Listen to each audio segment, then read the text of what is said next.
stayed up watching black and white movies late into the night? The kind that have horrible dubs and strange monsters, who have seen the Toho Company logo on screen and knew you were in for a great time. I know I have. My name is Dakota, and this is Upper Pen.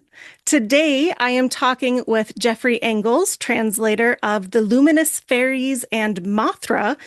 We already heard from him about Godzilla and Godzilla Raids Again, so if you haven't listened to that interview, I would highly suggest it. It's fun, at least I think so. So thank you for being here again, Jeffrey. Oh, no, it's my pleasure. Thanks so much for having me back, Dakota. How did you get started with The Luminous Fairies and Mothra? Yeah, it's a quirky story actually. When I was last on with you and we talked about Godzilla and Godzilla Raids Again, I don't remember if I mentioned this or not, but about the time that that one came out, or at least the news hit the internet airwaves, saying that it was going to come out, a whole bunch of people started writing to University of Minnesota Press, which published that book, and saying like, "Hey, we hope that you'll do the Luminous Fairies and Mothra next." So, uh, that's an interesting story. Godzilla and Godzilla Raids Again are novelizations that are based on the films that were written by the person who wrote the first draft of the screenplays. But and in this case, the Luminous Fairies and Mothra, there was a novella that came out first, and then the film was based upon the novella. It's a little bit more the traditional adaptation sort of format that you find.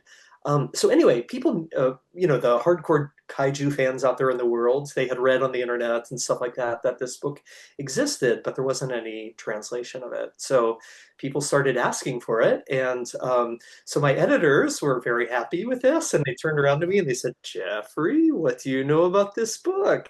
So I knew it existed, but I hadn't read it yet, so I promptly sent away and got it from Japan. Here's a Japanese edition from the 1990s, I guess, a later reprint, and yeah, I was immediately intrigued. It's fascinating, and it's very different than the film that some of us know. And so again, that also made me really excited. Like, okay, the fact that this book is so different than the film made me just want to dive in and share it with the fans all the more. So I hope that fans will be excited about it, as excited about it as I was working on it. It's still, so it's not the film, but it still feels cinematic to me. It has these like scenes that are very much Godzilla scenes, you know? Good, good. Yeah. Yeah, I mean, it's really interesting. It's a very quirky novella.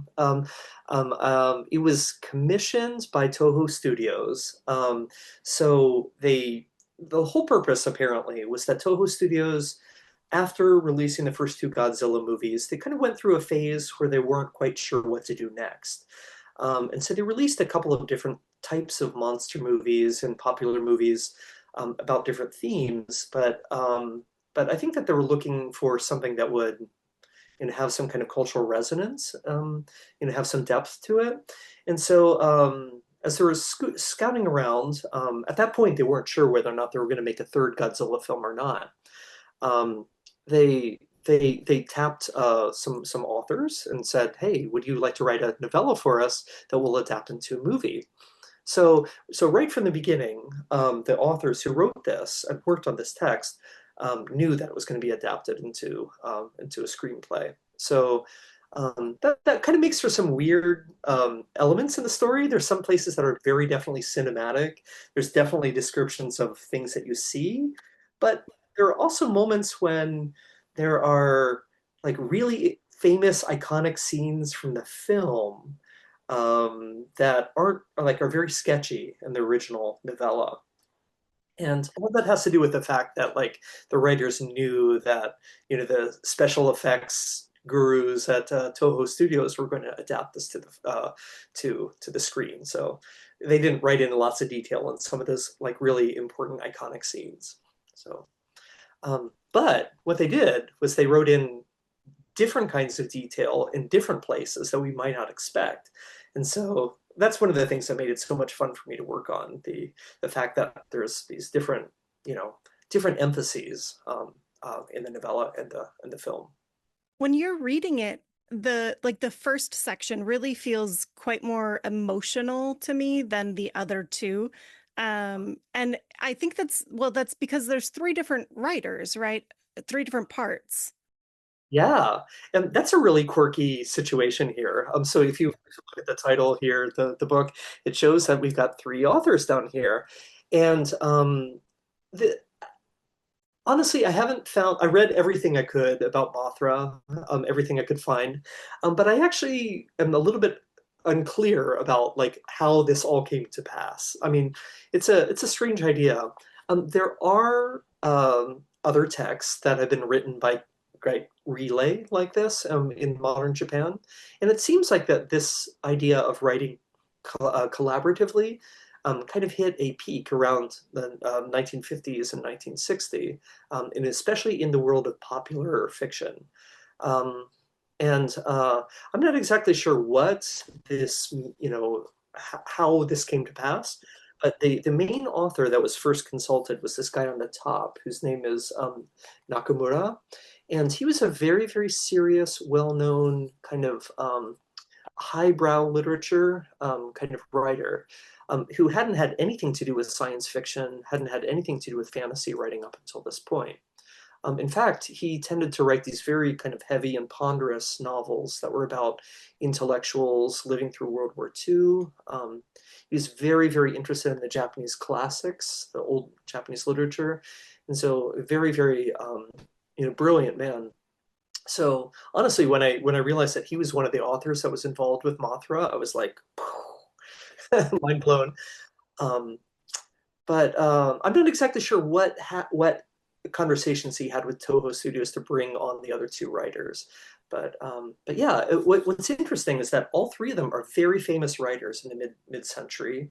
Only, to the best of my knowledge, the center one, the Fukunaga, the second of the three authors, only he is the only one that I think has had previous translations into English. But they're all were very well known at the time. So Toho Studios was clearly calling upon new, young, vibrant, talent in the literature world. So really interesting. So all three of these authors, they brought their own interests, they brought their own quirks and personalities to the three individual sections of the text that they wrote. So that's another one of the reasons that this is a funny reading experience, because the first part, which is written by the first guy, you know as you said, I think it's pretty detailed. It talks a lot about what the characters are seeing and feeling. The second part, it goes off into some interesting tangents. Like there's a really fascinating section that tells the mythology of Infant Island, the place where Mothra comes from. That's not in the film, so that's something for fans to look forward to. And the third writer of the Hotta, this guy at the bottom here, he was the most politically involved of all three writers. He was very, very, very involved with thinking about Japan's role on the international stage, how Japan should relate to other countries in the post-war period, and so on.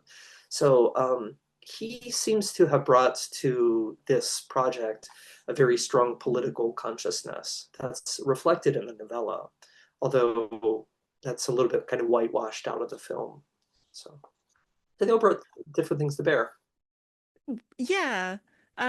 It's funny because when I was reading part one, I was like, this is after World War II. And I know it's written after World War II. So I was like, I don't understand Japanese culture at this time.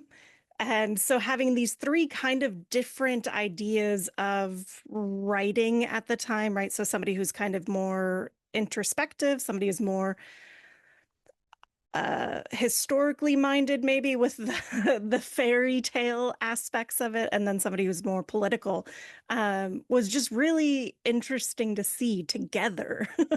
Yeah, yeah, yeah. And I think, I mean, I suspect that that's the reason that Nakamura decided to bring on his two friends, because whenever you get a couple of authors together to work on a project, all of them are going to bring their personalities, and they're all going to kind of help, add an extra layer of richness to the story. So I suspect that that's how he sold this idea to Toho Studios. But yeah, as a result of that, we got some really interesting story out of it.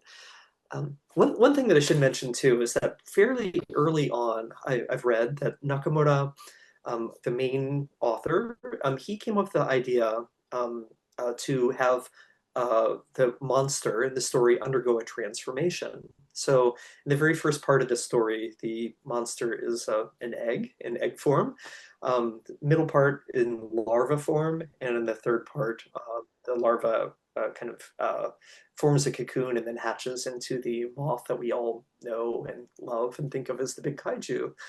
Um, um, I think Nakamura's idea is that it'd be really fun to watch the monster undergo transformations on screen. Be much more exciting than just having, just one monster that's the same from beginning to end. But the brilliant thing about the idea of including a metamorphosis in the story is that it allows for different kind of paces. The part of the with the egg, doesn't have to be high paced. You can do other things during those scenes. And so it actually works out really nicely that there were three authors involved when there are all these different transformations that actually occur in the story kind of concurrently. So, moving a little bit away from the idea of writing it in particular and more into translation, boy, I bet this was difficult. It was interesting. Because there's a lot of description of what happens here, this happens and that happens and that happens. I mean, those things are relatively easy to follow along with.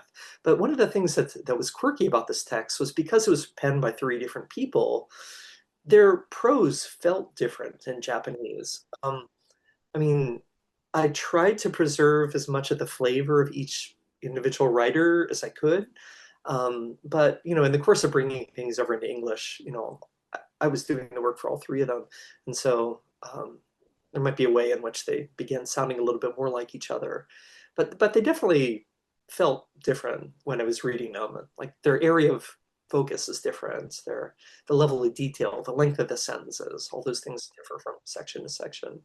It was fun. Yeah. It's kind of worked out my translator chops a little bit more than some other projects that I've done where, it's pretty much uniform from beginning to end. But yeah, it was really a lot of fun. I had a blast. I was caught when I was reading these because I would find like you use heck at one point. Um, and then there's a reference to jazz music and Latin music. And I was like, are these the direct translations or are they interpretations to make it more Western friendly? No, no. So I was really careful. I tried not to domesticize anything that wasn't there. So if, if he's mentioning Latin music in the translation, it's because it was there in the original.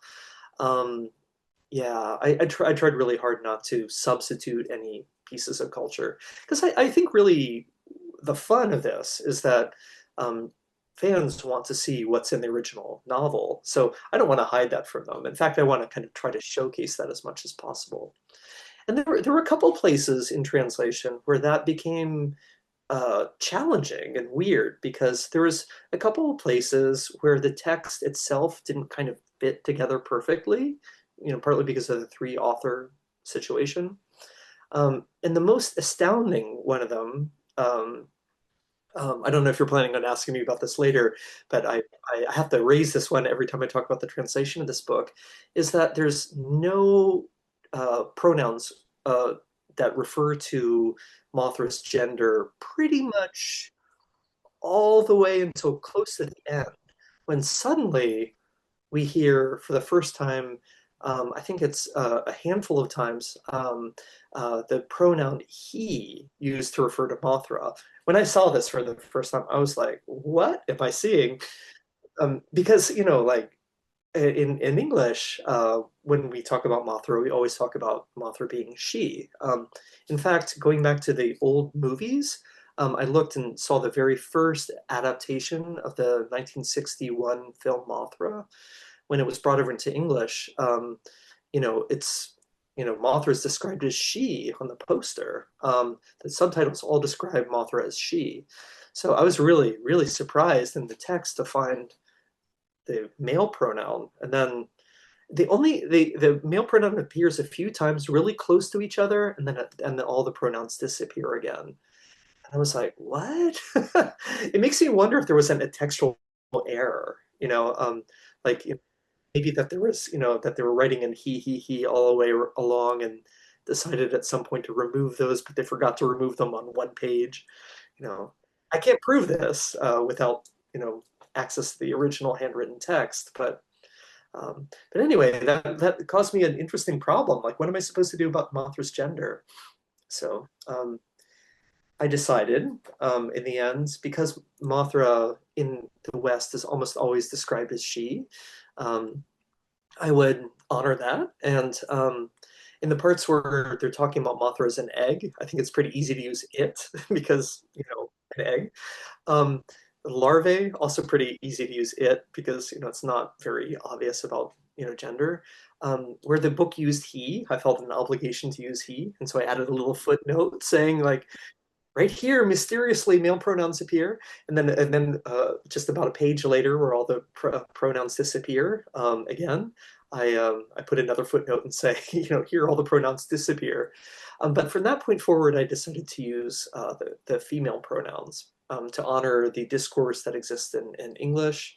And also because, the whole idea is that Mothra undergoes a transformation, undergoes a metamorphosis. So, you know, the gender could just be one more aspect of that metamorphosis. So anyway, that was the biggest translation problem I had.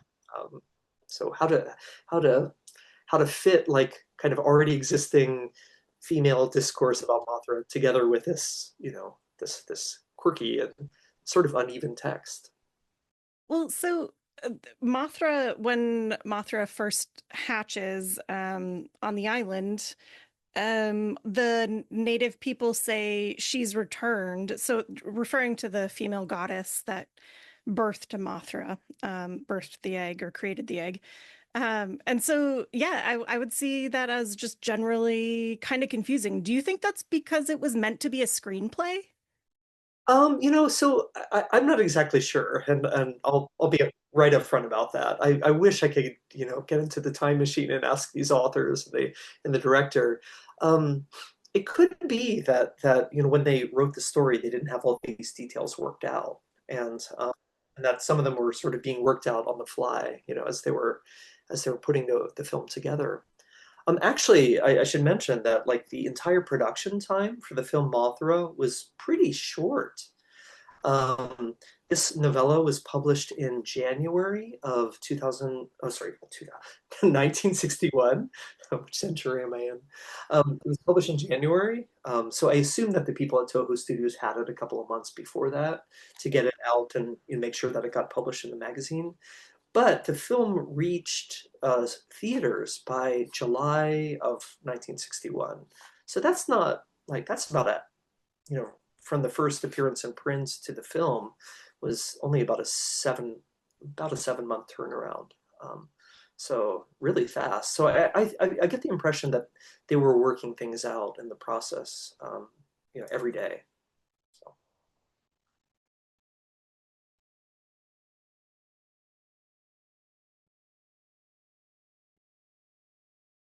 Yes, Godzilla was just astoundingly quick. I think that the whole idea for Godzilla came up in May of 1954, and I think I'm getting that date right.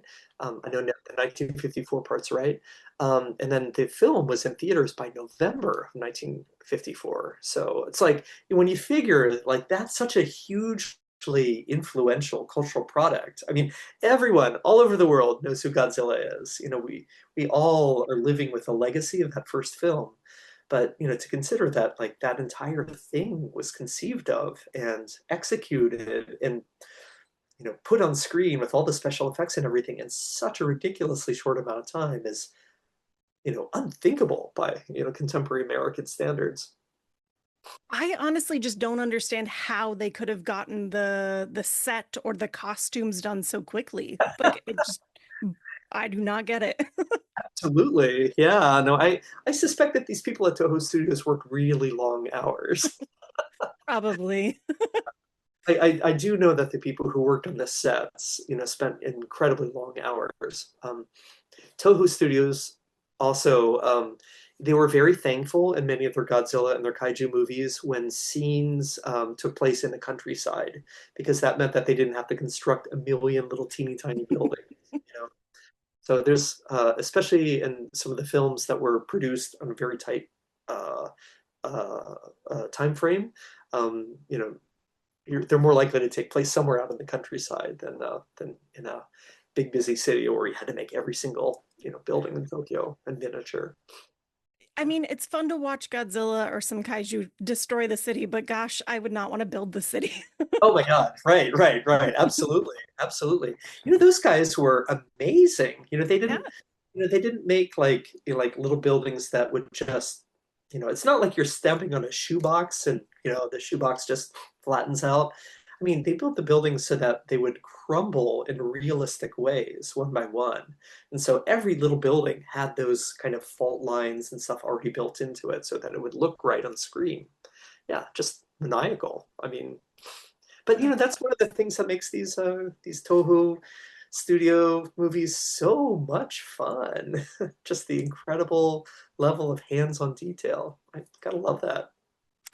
I know in the movies it almost gets removed, but in the novella for Mothra, the last story seems to really kind of make the, is it Brazilian government? And in the book, the country that is kind of Japan is dealing with is called Rasilica. In the movie, wait, Rasilica? Yeah. And then the movie, they changed the two middle syllables, so it's now Relisica in the movie. I kept it like I try to be faithful to the book here. So, but yeah, so that's very confusing. I don't know why they decided to make that little tiny switch, but yeah. Anyway, sorry, you were saying? But in the story, they feel very antagonistic, and then in your afterword, you were talking about how the one author in particular, I feel like, was Yeah. modeling it off of the U.S. and Russia. Yes. And I never got that from the movie. Like it's kind of like antagonistic a little, but not like that, you know? Yeah, yeah. So for people that haven't read it or maybe don't remember the movie very well, in the story, Japan is interacting a lot with this big superpower style country. And that country is kind of an amalgamation of both the United States and the Soviet Union, the two Cold War superpowers. So the authors, they took the first part of the word Russia, meaning Russia, um, you know, main part of the Soviet Union, and took those first two syllables, and then they took the last two syllables from the word America, which means America, so United States of America, and then put those Roshi and Rika together to make the new fictional country. And it's uh, you know I didn't get it at first either, I mean, quite frankly, but it's really interesting. As I began reading about this and I began understanding more about the authors and what they were doing, who they were, what their ideologies were, it became really clear to me that Hotta, the most politically oriented of the three, was very, very involved with the non-alignment movement in the early part of the Cold War period.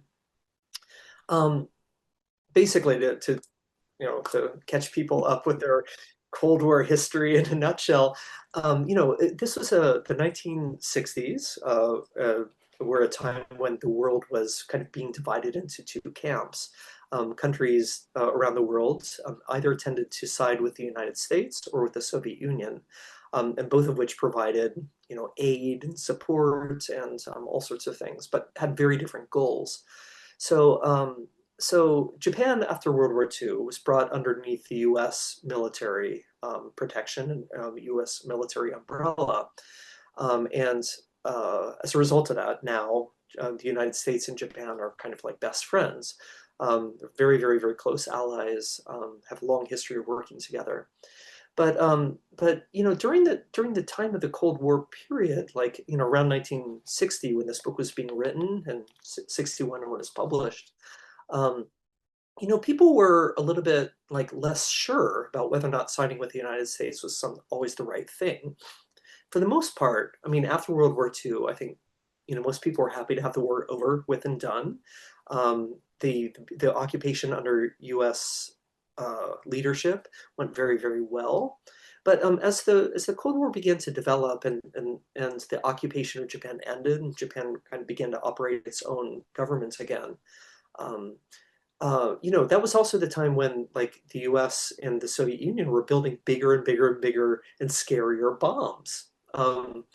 In 1954, the year that Godzilla was created, the U.S. tested hydrogen bombs in the Pacific in the Castle Bravo test in I think it was March of 1954, and they exploded a bomb in the Marshall Islands that was over 1,000 times larger than the bomb that was dropped on Hiroshima or Nagasaki. I mean, 1,000 times. Like Hiroshima and Nagasaki alone were like cities wiped out by a single bomb. So imagine a bomb that's 1,000 times that big. So this really began to make the Japanese worried. They're like, oh my God, what are we doing aligning ourselves with these people that are making these horrific, horrific weapons that we know from our own experience are devastating?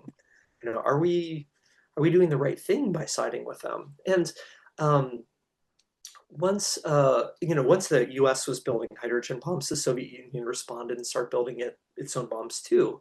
So Japan literally felt like it was caught in the middle. It had American troops in position in Japan, and the Soviet Union is right off the coast of northern Japan. And so Japan felt like, oh my God, if these superpowers are building more and more bombs all the time, they're going to want to use them, and then if a war starts, we're going to get caught in the middle. And that's a very, very realistic fear, especially at that time. We didn't know what was going to happen. No one knew what was going to happen, and Well, so hadn't Korea just finished? Like that's that right, was literally Russia and the United States is like right, right. tete-a-tete.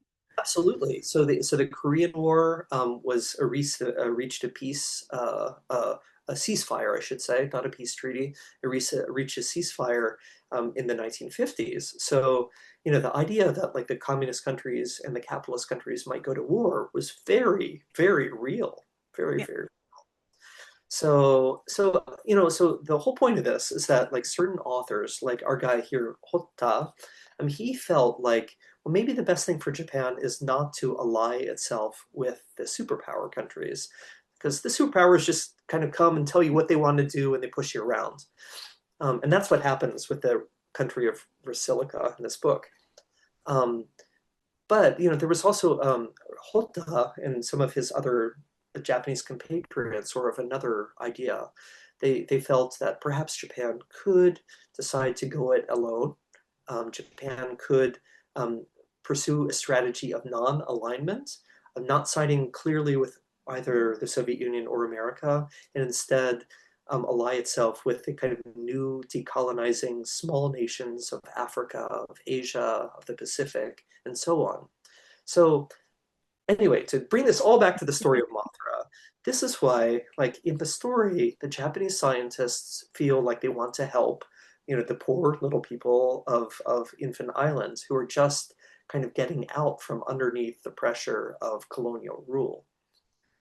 This was something that was very much in the air in the year of 1960, 1961, when the story was being written and the film came out.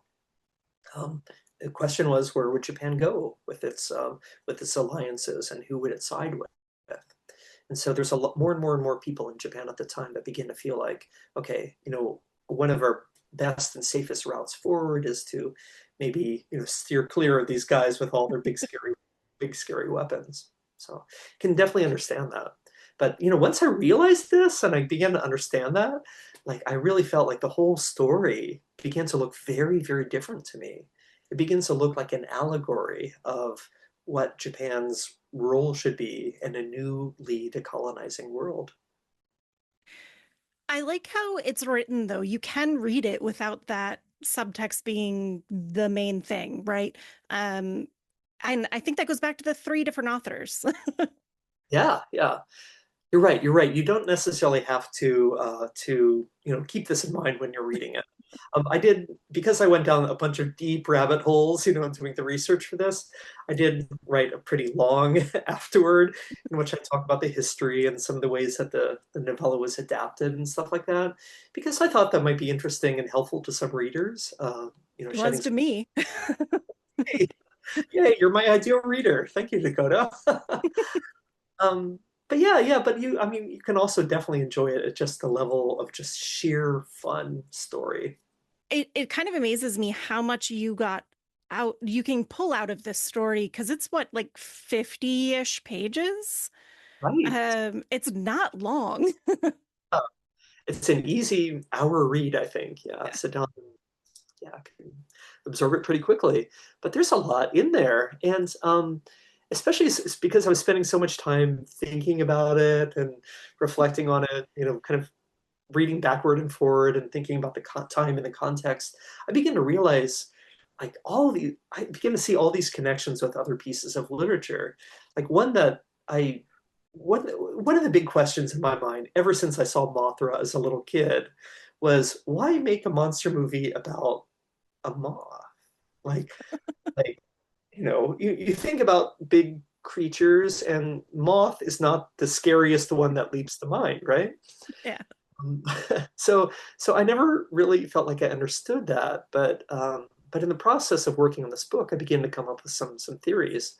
Um, I realized that it was right about the same time that this was written, that the Doctor Dolittle books were being translated into Japanese. And if we have any Doctor Dolittle fans listening, will know that there's a couple of books in the Doctor Dolittle series where there's a gigantic moth the size of a house who carries Doctor Dolittle and some of his buddies to the moon, where they have a bunch of adventures.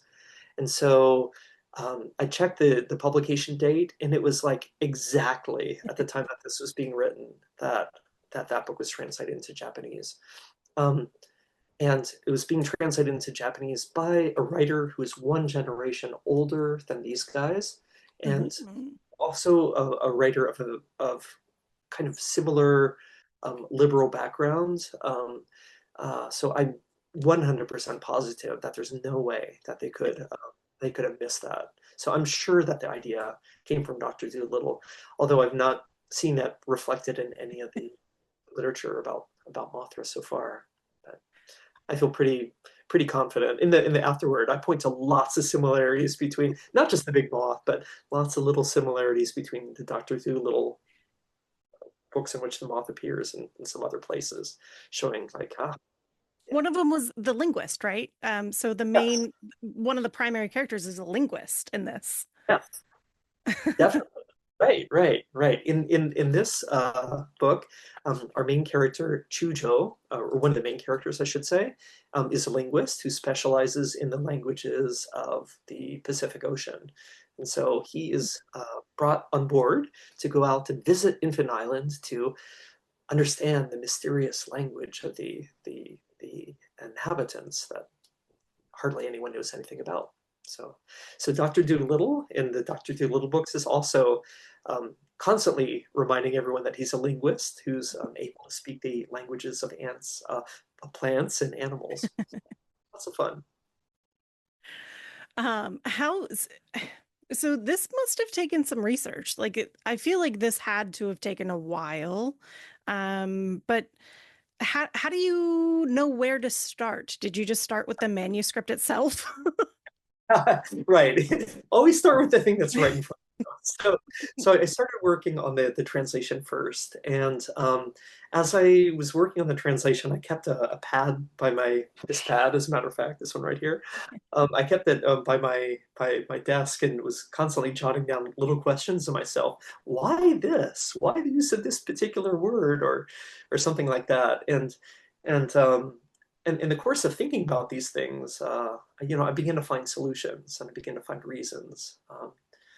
Yeah. I mean, still, there's lots of questions that I don't have the answer to, and I'm not sure I ever will. But uh, nonetheless, I think, I was able to figure out quite a lot about this text. So, as you were learning things about this time period in Japan and who these writers were, did you constantly have to go back and like reread what you'd written and make sure it actually fit what they were Yes, saying? yes. Like for instance, one of the things that didn't um, uh, when I was just kind of moving forward with the text, and as I began to learn more about the writers, and I found that especially that the writer Hotta was very, very, very concerned with human rights and the depictions of decolonizing people in society. It made me go back and think about like, well, what words did I use to translate the words that they had used in the text? And so I began to notice patterns in the way that they use words. So I did adjust my translations, and in quite a few places, as I went back and revised.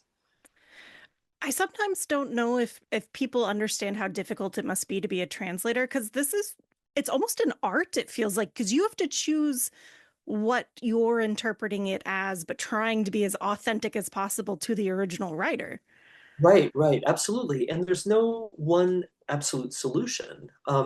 There's there's for any particular translation, there's often a choice of several. Um, and some of them might sound good, but they might be slightly off in terms of nuance. Sometimes the ones that are actually closest in terms of nuance don't sound that great in English. So there's always a balancing act. What one example that I give to people that like to talk about translation and the challenges of translation is to mention the fact that in English we have plurals for nouns. When we're talking about books, we're Mhm. either talking about one book or books. Like there's no way to kind of like be unclear about how many books you're talking about. It's either one or more. In Japanese, they don't have that. So in Japanese, the word is just book. And in Japanese, you will say two book, or something like that. You don't have to necessarily change the word books itself. So if you just see the word book in Japanese, hon, alone, you don't know how many books you're talking about. So like I, as a translator, have to think, do I imagine there to be a stack of books on the shelf, or is he just reading one book at the moment? So like so the point is that like at every single little teeny tiny detail, the translator's making small decisions. They might not like be super obvious to the reader on the other end, but there's a lot of painstaking decisions being made. So you're kind of thinking through and adjusting every single image, every single sentence at every single level in the book. So, but it's fun. I love it. I love it. It's like playing a gigantic game of Sudoku or like working with a gigantic Rubik's cube, trying to make sure that all the parts, line up and work just right to get the overall picture. So I'm a nerd though, so I love these kind of challenges. For me, that's a lot of fun. Well, it's got to be fun. Otherwise, I would not do it. Like you, I can't imagine you'd do it if you didn't enjoy it. That's right. Yeah. It was especially fun for me working on something like material that's so charming and lovely. This was totally just um, like like a piece of candy to me. I just had so much fun, in working on it. So with Godzilla, if I remember correctly, the estate was for the author was a little involved, maybe just a little. Was there anything like that with um, the Luminous Fairies? Yes. So for Luminous Fairies and Mothra, because there were three authors, it was more challenging. We had to get permission not from just one estate, but from three. And so uh, that took longer than we had anticipated. Fortunately, I have a wonderful fellow in Japan that helped me out with the rights. But one of the estates didn't respond very quickly, and so it took a little bit of nudging. Um, but yes, fortunately, we managed to sort out all the rights, and here we are with the whole thing published now. Did you have to like share versions of it with the estates or with Toho even?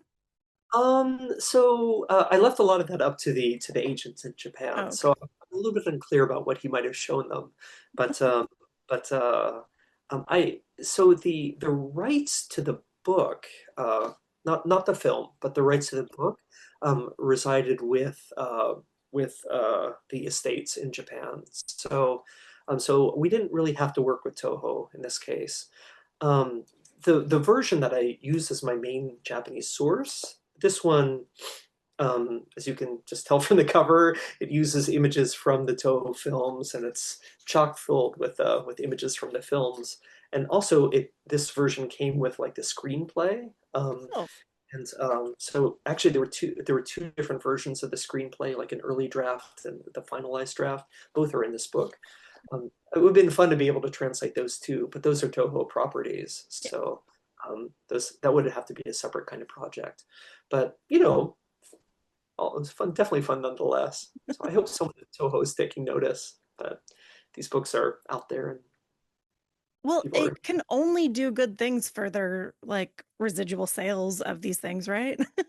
So yeah, definitely, definitely, yeah. Are you working on anything new right now or any projects coming up in the future?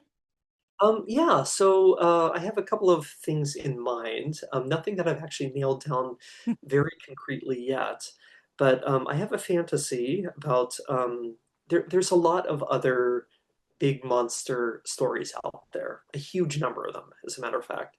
Um, there's they're not necessarily always related to films that were produced by Toho, but there's a lot of monster fiction in Japan, and I mean, you know, if there's this much in the world, we've got like that much of it in English. There's just so much of it. When Godzilla came out in the 1960s, it inspired a bunch of sci-fi writers to write their own stories about big monsters. And there's one writer who I think is a genius. His name is Komatsu. That's his surname, Komatsu.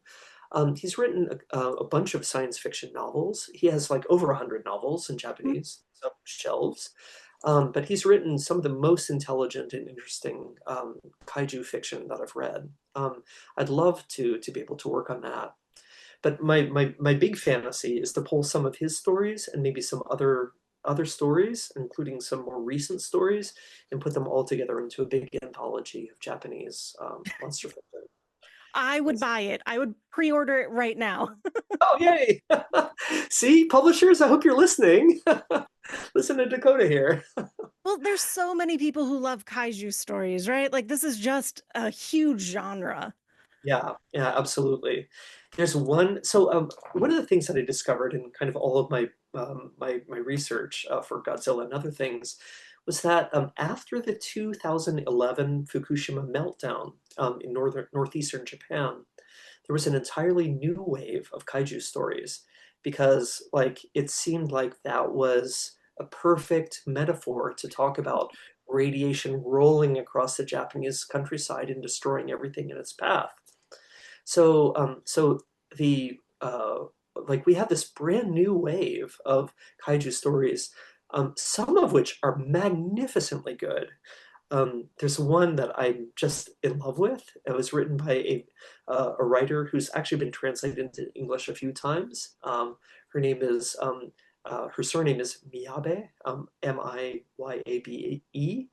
and the book is called Kojin, or the Wild God, or the Rampaging God, and it's basically a kind of kaiju story set in old Japan, like not modern Japan at all, but set in the same region as Fukushima, where the meltdown took place. And so actually this is like an interesting story that it goes way deep into the history of Fukushima. It goes way deep into the history of that region. And it's just a hell of a good read. Smart, funny, beautifully paced. I'm praying that some I can convince some publisher to publish that one, allow me to translate it for them. That would be wonderful. Yeah. Thanks. There's so much to do, you know? Like there's so many good books out there. It's just wonderful. I feel like we haven't quite had the Japanese literary boom yet, I guess, is where where I'm coming. So we had a little bit of horror, but that's about it. Yeah, yeah. Right now, there's a real fad for books about cats from Japan, books about cafes and stuff like that. There's quite a few of those being translated. But, you know, Japanese literature is big, it's diverse. There's so much good writing out there. And I haven't, you know, I think that something like in a typical year in the English speaking world, we get translations of about, you know, 25 Japanese novels or so. I mean, that's not much. No. Manga are a whole different category. I'm not including those. The numbers would go up if we were to include manga. But, you know, there's not nearly enough literary translation being done. And I'm convinced that there are readers out there. I know it. I know it from the sales of Godzilla, you know. Um, there are books out there, and people are waiting for them. So I hope that we can find lots of good publishers that are willing to take some interesting challenge, some risks, and bring out some new voices because Japan is filled with them.